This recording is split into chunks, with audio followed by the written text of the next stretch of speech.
Hello मेरे प्यारे student, कैसे हैं आप सब? बहुत अच्छे से होंगे ना। एक बच्चे का ये डाउट था कि ये कमेंट भी था कि वो एमपी से हैं और उनको केमिस्ट्री में बहुत प्रॉपर चीजें तैयार नहीं हो रही है।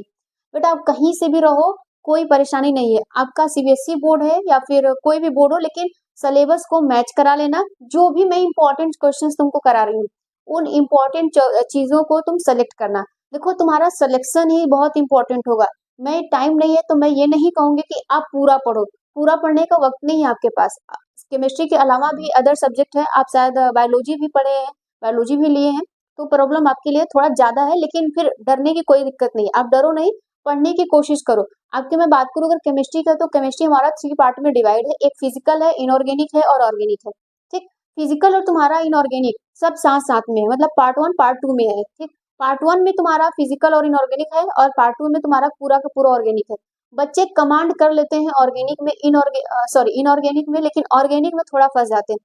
ऑर्गेनिक में सबसे ज्यादा अगर आपको पढ़ना है, जो इम्पोर्टेंट है, नेमिंग रिएक्शंस कुछ भी मत छोड़ना, और प्रॉपर्टीज मत छोड़ना, बनाने के तरीके, मेथड, ठीक है, प्रिपरेशन, ये बिल्कुल भी नहीं छोड़ना है। नेमिंग रिएक्शंस तुम कहीं से कुछ भी कर लो, किसी भी हाल में मत छोड़ना।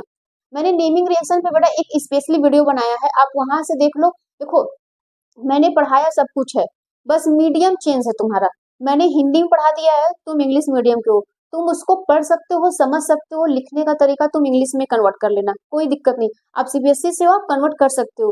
बाकी सारी चीजें, मेरे पढ़ाने का तरीका, समझाने का तरीका, आप चाहे सीबीएसई के हैं बेटा, चाहे यूपी के हैं, कोई दिक्कत नहीं होगी। सारी चीजें आपको वहां पे मिल जाएगी। कोई पर्टिकुलर टॉपिक में डाउट हो तो वो जरूर कमेंट कर देना। लेकिन आज मैं जो आपको इंपॉर्टेंट क्वेश्चंस बताऊंगी, ये स्पेशली उसी बच्चे के लिए है जिसने ये कमेंट किया था। ठीक है, ऐसा नहीं है कि आप और भी बच्चे नहीं पढ़ सकते, आप पढ़ सकते हो, लेकिन जिस बच्चे ने कमेंट किया उसके अकॉर्डिंग मेरे ये वीडियो बनेगा। मतलब कि आपके लिए पूरा का पूरा इंपॉर्टेंट रहेगा। मैं जो जो इंपॉर्टेंट बोलूँ उसको किसी भी हाल में मत छोड़ना। ये तुम 1 हफ्ते करके देख लेना, अगर तुम्हारा स्ट्रांग हो जा रहा है, तैयार कर पा रहे हो तो अच्छी बात है, नहीं कोई और प्रॉब्लम हो तो और भी बता देना। ठीक, तो आपके में अगर चैप्टर की बात करूँ तो हमारे पास बेटा टोटल 10 चैप्टर होंगे, मतलब फिजिकल, ऑर्गेनिक, इनऑर्गेनिक सब मिलाकर। ठीक, ऑर्गेनिक में 5 होंगे, फिजिकल और इनऑर्गेनिक में भी मिलाकर दोनों 5 हैं। अगर मैं नंबर कंटेनिंग की बात करूं बेटा, तो सबने क्या किया है, 7 8 6 ऐसे ही नंबर कंटेन किया है। और अगर मैं बात करूं आपके बोर्ड में एग्जाम जो पूछे जाएंगे, तो वो आपके बेटा, पहली बात तो आपको ऑब्जेक्टिव मिलेंगे, 6 मार्क्स के मिलेंगे, 6 क्वेश्चन होंगे, मतलब 1 1 मार्क्स के होंगे। और अगर मैं बात करूं बेटा 2 मार्क्स के, तो आपको 2 क्वेश्चन मिलेंगे। 3 मार्क्स के भी क्वेश्चन मिलेंगे जो आपको कंटेंट किया गया। 5 मार्क्स के भी आपको क्वेश्चन मिलेंगे जो लॉन्ग होंगे। तो सबके ऊपर हमें फोकस करना है। न्यूमेरिकल बिल्कुल मत छोड़ना। न्यूमेरिकल तुम्हारा जो होता है बेटा, इवलेशन से हो जाता है, फ्रीजिंग से हो जाता है, ठीक है, जिसको हिंदी में हम लोग बॉइलिंग, उन्नयन, सॉरी, क्वथनांक में उन्नयन, हिमांक में उन्नयन ये कहते हैं। मैंने ये वीडियो बनाया, सोल्यूशन में जाना तुम वहां पे पढ़ लेना, तुम्हें कोई डाउट नहीं होनी चाहिए। अगर आपको लगता है कि आपको शुरू से पढ़ने की जरूरत है प्रॉपर, तो आप पढ़ लो, कोई दिक्कत नहीं। लेकिन मैं जो बोलती हूँ ना, तुम उसको पहले पढ़ो। तो मैं तुम्हारा चैप्टर वाइज इंपॉर्टेंट क्वेश्चंस करा रही हूँ, तुम उसको नोट करना, उसको पढ़ने की कोशिश करना, ठीक है। चलो देखो, अगर मैं बात करूँ बेटा, तो चैप्टर 1 पार्ट 1 की मैं बात करूँ यहाँ पे, तो पार्ट 1 में हमारा सोल्यूशन चैप्टर, जो हमारा सोल्यूशन है, ये बेटा 8 मार्क्स कंटेन किया रहता है। ठीक है, 8 मार्क्स तुम्हारा कंटेन किया रहता है। तुम्हें ये टॉपिक को कंटेन करने हैं, पढ़ने हैं। अगर मैं बात करूँ बेटा, तो हेनरी लॉ और राउल्स लॉ, ये हर बार पक्के हैं, पूछे जाएंगे। और relative lowering of vapour pressure, देखो ये चांसेस उतने नहीं है, लेकिन पढ़ लेना, कोई दिक्कत नहीं। ये बेटा किसी भी हाल में मत छोड़ना, ये दोनों। ठीक है, इलिवेशन ऑफ बॉइलिंग पॉइंट, मतलब इसको हिंदी में कहते हैं क्वथनांक में उन्नयन, और इसको कहते हैं डिस्पर्शन ऑफ फ्रीजिंग पॉइंट, मतलब हिमांक में उन्नयन। बेटा यहाँ से तुमको न्यूमेरिकल भी मिलेंगे, यहाँ से आपके कौन मिलेंगे, न्यूमेरिकल मिलेंगे। आप न्यूमेरिकल वो भूल जाइए कि आपको मोल कैलकुलेट करने के लिए देगा या मोलैरिटी कैलकुलेट करने के लिए, सिंपल कभी नहीं पूछेगा। वो यहाँ से डिराइव भी करवा लेगा और इसी के बेस्ड पे तुम्हारा क्वेश्चंस भी पूछ लेगा। ऑस्मोटिक प्रेशर है बेटा, ये पूछ लिया जाता है। Derivation of molecular mass using colligative properties, देखो ये भी चांसेस होते हैं पूछने के। वांट ऑफ गुणांक, और यहाँ पे एबनॉर्मल प्रॉपर्टीज। बेटा मैं जिसको जिसको बोल रही हूँ उसको तुम किसी भी हाल में तैयार कर लेना। ठीक, तुम 1 हफ्ते, तो मतलब मैं बोलूँ तो 1 वीक तुम इसको प्रिपरेशन करके देख लो, तुम्हें जो सही लगे बेटा उसके अकॉर्डिंग पढ़ो। क्योंकि आपको पता है ना कि आपको कितना बेहतर तरीके से चीजें समझ में आ रही है। लेकिन ये सारी चीजें आप नोट करो, 2 3 दिन तक इसको फॉलो करो, पढ़ो, फिर देखो, फिर उसके बाद जैसा तुम्हें हो रिजल्ट कमेंट में जरूर बताना। इसको नोट कर लीजिए। चलो बेटा देखो, अब हमारे पास थर्ड एंड मतलब सेकेंड एंड थर्ड चैप्टर की बात करें तो 7 नंबर कंटेन किए हैं। सेकेंड हमारा चैप्टर होता है इलेक्ट्रोकेमिस्ट्री। ठीक, इलेक्ट्रोकेमिस्ट्री में तुम जानना किसको, इलेक्ट्रोकेमिकल सेल। इसमें बेटा तुमको डेनियल सेल ज्यादा इंपॉर्टेंट हो जाता है, डेनियल सेल पढ़ लेना।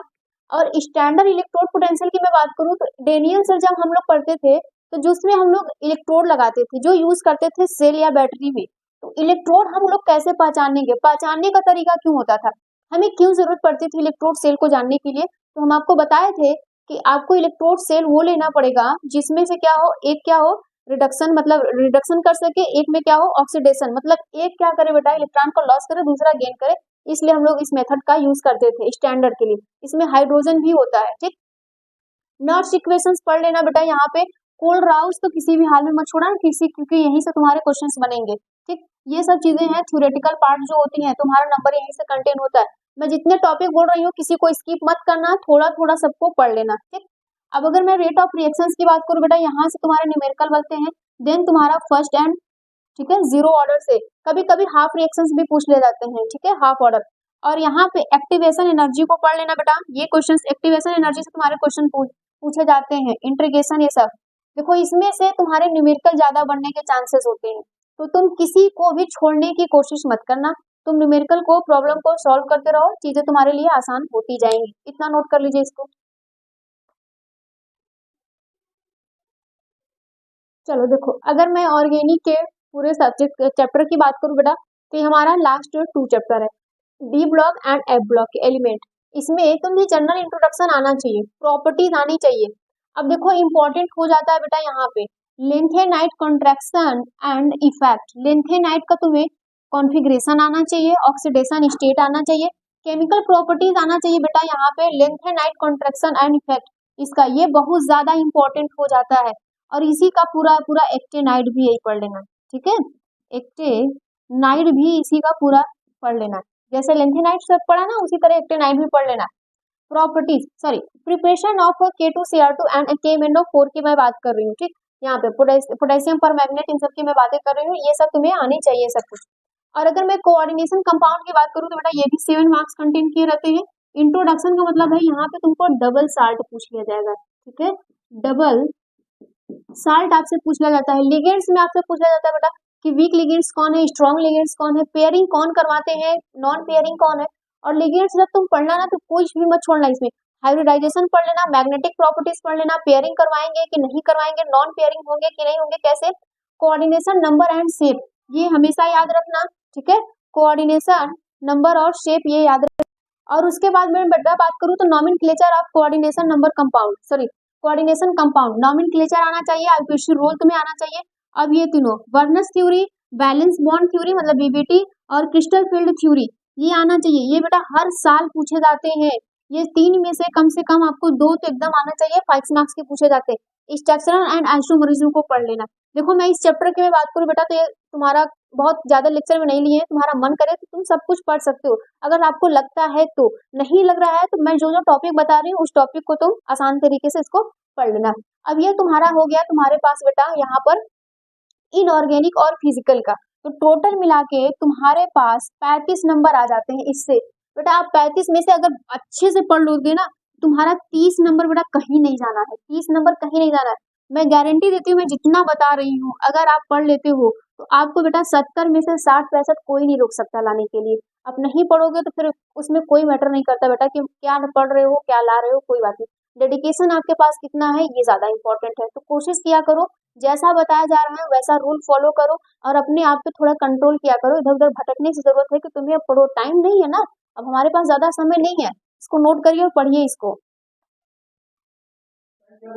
चलो मैं अपने अगर ऑर्गेनिक की बात करूं बेटा, देखो ऑर्गेनिक अगर तुम ध्यान से देखोगे यहाँ पर तो ऑर्गेनिक में क्या क्या आते हैं।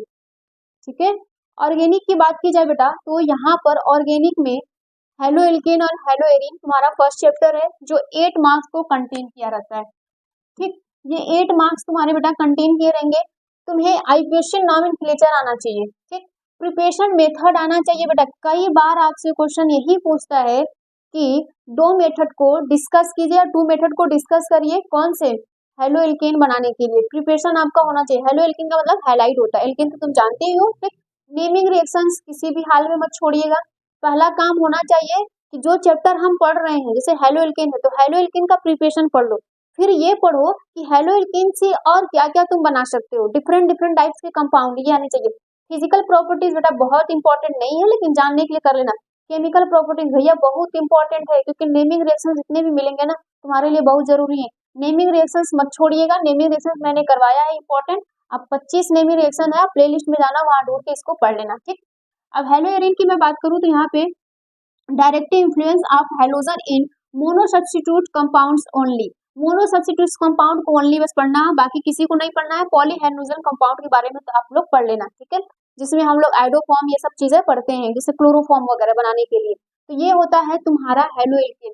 अगर बेटा इस चैप्टर पे तुम्हारा कमांड हो गया तो तुम एल्कोहल पे 2 चैप्टर, ऑर्गेनिक में 2 चैप्टर में फोकस आपने कर लिया ना, एल्कोहल फिनॉल, ये एल्कोहल वाला और हेलो एल्केन वाला, तुम्हारा पूरा ऑर्गेनिक तैयार हो जाता है। क्योंकि यही 2 चैप्टर ऐसे हैं जहां पर तुमको बेटा कन्वर्जन क्वेश्चंस मिलेंगे। और मैं एल्डिहाइड कीटोन की बात करूं तो वहां डायरेक्ट कन्वर्जन तुमको मिलता है। कन्वर्जन आना चाहिए, क्योंकि ये सब चैप्टर कोरिलेट है। कन्वर्जन नहीं कर पाओगे तो नहीं हो पाएगा, इसको नोट कर लीजिए।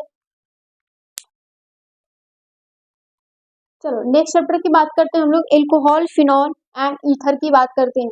नॉमेनक्लेचर आना चाहिए। नेमिंग रिएक्शन में बेटा आपका Williamson, Rymer table, Kolbe reaction बहुत इंपॉर्टेंट होता है। प्रिपरेशन मेथड पढ़ लेना, फिजिकल प्रॉपर्टीज को पढ़ लेना, केमिकल प्रॉपर्टीज किसी भी हाल में मत छोड़ना। Identification of preparation of primary secondary and tertiary, बेटा primary secondary and tertiary alcohol का पहचानने का तरीका जरूर पूछता है, ये किसी भी हाल में पूछ देगा।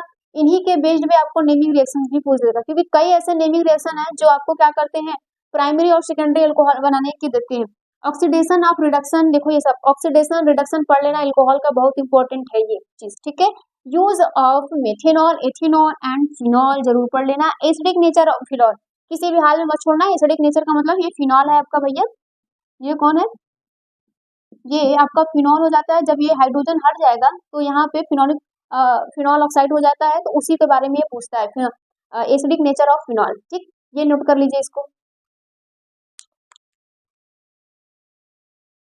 चलो नेक्स्ट चैप्टर है हमारे पास बेटा यहाँ पर एल्डिहाइड कीटोन एंड कार्बोक्सिलिक, ठीक है। ये तुम्हारे पास कंटेन किए रहते हैं बेटा 8 मार्क्स के, ठीक है। अब यहाँ से पूरा का पूरा कन्वर्जन आता है। शुरू के 3 चैप्टर बहुत इंपॉर्टेंट है, एल्कोहल फिनॉल एल्डिहाइड कीटोन और हेलो एल्केन हेलो एरीन। जितना मैं बोल रही हूँ सबको पढ़ लेना, नेमिंग रिएक्शन बिल्कुल मत छोड़ना। देखो एमीन की मैं बात करूँ बेटा तो एमीन चैप्टर जो तुम्हारा का छोटा चैप्टर है, 6 मार्क्स कंटेन किया रहता है, बहुत इंपॉर्टेंट हो जाता है। डाइओजोनियम साल्ट बिल्कुल मत छोड़ना, ठीक है, यहाँ पे कार्बोनिल एमाइड और डाइओजोनियम साल्ट मत छोड़ना। और यहाँ पे ग्रेवियल थैलामाइड इसको पढ़ लीजिएगा, केमिकल प्रॉपर्टीज पढ़ लीजिएगा, ये सब तुम्हारे इंपॉर्टेंट है। और नेक्स्ट चैप्टर हमारा आता है बेटा यहाँ पे बायोमोलिक्यूल्स। बायोमोलिक्यूल्स बेटा आप बायो से हो, आपको बहुत आसान तरीके से समझ में आएगा। बायोमोलिक्यूल्स पे 3 दिन से ज्यादा समय में नहीं देना, 3 दिन में उसको पढ़ के खत्म कर देना, ठीक है। 7 मार्क्स के होते हैं, 3 दिन से ज्यादा समय मत देना, इसको नोट कर लो जल्दी से। ये है बेटा आपका लास्ट चैप्टर बायोमोलिक्यूल्स, 7 नंबर को कंटेन किया रहता है।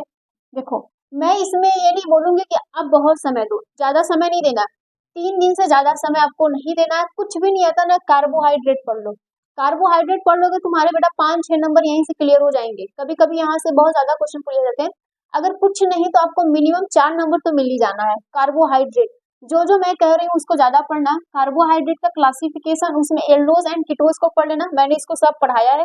मोनोसैकेराइड में तुम ग्लूकोज और फ्रक्टोज को पढ़ना बेटा। ओलिगोसैकेराइड में सुक्रोज लैक्टोज माल्टोज को पढ़ना। पॉलीसैकेराइड में तुम्हारा ओलिगोसैकेराइड को भी बेटा हम लोग डाइसैकेराइड भी कहते हैं। स्टार्च पढ़ लेना, सेलुलोज और ग्लाइकोजेन पढ़ लेना। ग्लाइकोजेन बता देना कहाँ पे ये पाया जाता है। अगर मैं प्रोटीन की बात करूँ तो अमाइनो एसिड, लेकिन डीनेचुरेशन ऑफ प्रोटीन जरूर पढ़ लेना, ठीक है, डीनेचुरेशन ऑफ प्रोटीन जरूर पढ़ लेना बेटा। ये 3 to 5 मार्क्स के क्वेश्चन जरूर पूछे जाते हैं हर बार।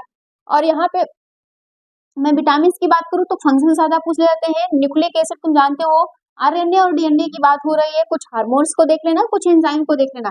3 दिन से ज्यादा इस पे समय मत देना। ये तुम्हारे पूरे के पूरे केमिस्ट्री का मैंने एक पोस्टमार्टम करके आपको दे दिया कंक्लूजन कि आप ये पढ़ लो। अब आपका काम है बेटा पढ़ना, क्वेश्चंस को सॉल्व करना। प्रीवियस ईयर को तुम सॉल्व करो, देखो तुमसे कितने हो जा रहे हैं कितने नहीं हो रहे। कोई भी और डाउट हो तो बेटा प्लीज कमेंट में जरूर बताना। Thank you.